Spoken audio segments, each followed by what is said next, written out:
explain his answer, but I want to know what assumptions are being made. When you say from what you expected, I'm not sure I understand what you're saying there. From you expected from an ordinary retailer or a multi-level marketing, or does it matter? I mean, you're really going. I think the witness indicated in his answer that he would look to see if there are factors which focus on retailing versus something else.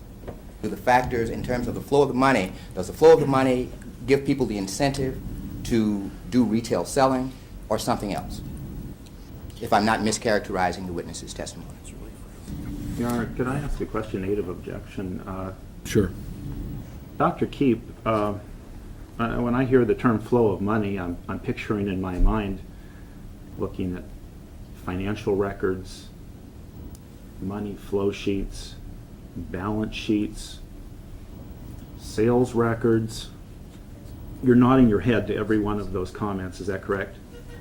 Yeah, I think flow of money is a very Yeah. general term that could include. So I guess my question here is, have you reviewed any financial records of TravelMax? Your Honor, we would stipulate that no financial records have been provided because we have not received any discovery from TravelMax. That's the question. Mm-hmm. I have not reviewed any financial statements of TravelMax. Okay. Have you reviewed any sales records of TravelMax?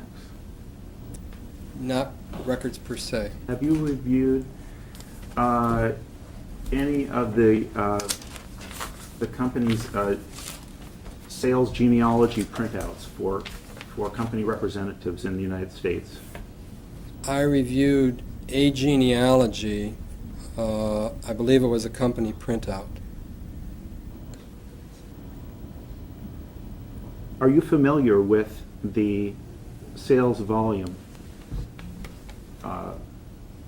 at all of any type of product of TravelMax? Your Honor, this is cross-examination. It seems to me that we should be at least allowed to... Yeah, we're a little out of order here, aren't we? Although I wanted to ask that question I guess myself. my question, Your Honor, was, my objection is that this is a witness is about to testify give his opinion on the flow of money. Now, Your Honor has already qualified to hear his opinions, but I would object to him giving an opinion about something he knows nothing about and has no basis.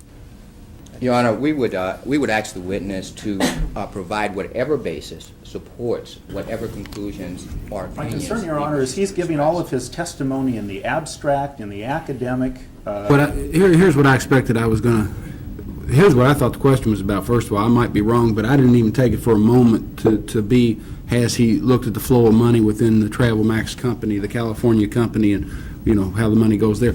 I mean, what I had in my mind is that you're going to explain how when an individual signs up, and particularly when an individual signs up on one of the tri-pack deals or takes all three of them, how they're compensated later when they sell it again, or somebody else buys it, and how that works. I mean, am I correct? Is that what you were about to? Yes, Your Honor, and how that acts as an incentive for future activity. Because is that activity, they asked me to look at it, is this activity retailing?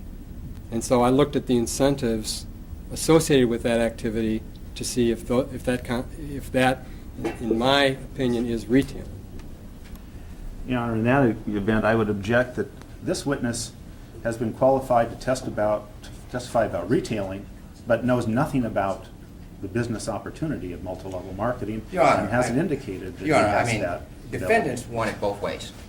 They want to stand before this court and convince you that these are retail products, but an expert in the area of marketing and retailing cannot express an opinion as to whether or not the true focus of these so-called products is retailing or something else.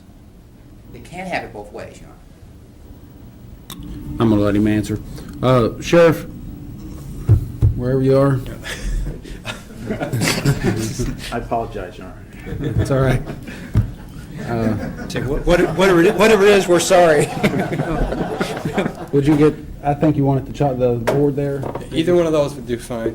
Oh, okay. Would you bring this around?